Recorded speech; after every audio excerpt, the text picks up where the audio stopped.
کا ہی تسلسل ہے.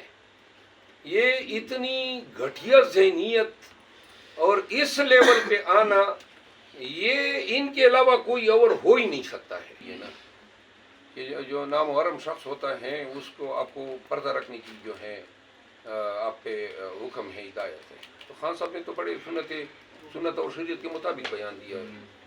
دوسری بات یہ ہے کہ یہ خان صاحب کی جو کردار کشی ہے، اس کا سلسلہ جو ہے یہ نون نے شروع کیا تھا، پی ایم ایل این نے شروع کیا تھا، اور اس کے لیے بڑے بڑے انہوں نے لوگ ہائر کیے.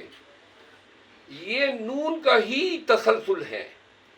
یہ اتنی گھٹیا ذہنیت اور اس لیول پہ آنا، یہ ان کے علاوہ کوئی اور ہو ہی نہیں سکتا ہے.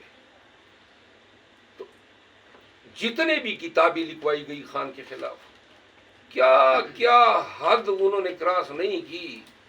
اور ہم نے کیا کہا کہ بھائی اور کتنا گرو گے. ہمیں یہ اندیشے ہیں کہ یہ مزید گریں گے، اور کیسے کرداروں کو سامنے لائے گیا. ریحام خان، تھوڑی سی حیا ہوتی ثورت میں تو اپنے جو زوجیت کے ایام ہیں وہ عوام پہ اشکارا کرتی.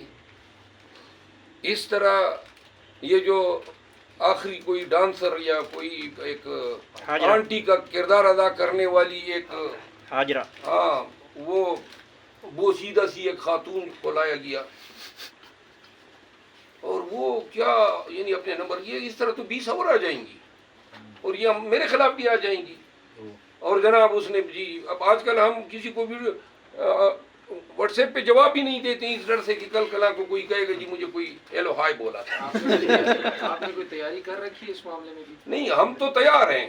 ہمیں یہ کوئی مطلب یہ ہے بہتان کے لیے، کوئی سی الزام کے لیے، یعنی عقلی تو جب خان کے ساتھ یہ ہو رہا ہے، ہمیں دیکھیے ہمیں ڈرانے کے لیے، دھمکانے کے لیے، بلیک میل کرنے کے لیے کچھ بھی ہو سکتا ہے. یہ کیمرے ہم نے کس لیے لگائے ہیں؟ گاڑیوں میں کیمرے لگائے ہیں تاکہ کوئی بھی ہم پہ الزام لگائے تو ہمارے پاس ایویڈنس ہو. ہم ذہنی طور پہ تیار ہیں ہر قسم کی بدتینیت ایکٹیویٹی کے لیے. اچھا مجھے یہ بتائیے، اچھا، مروت صاحب کنونشن ہوئے کہ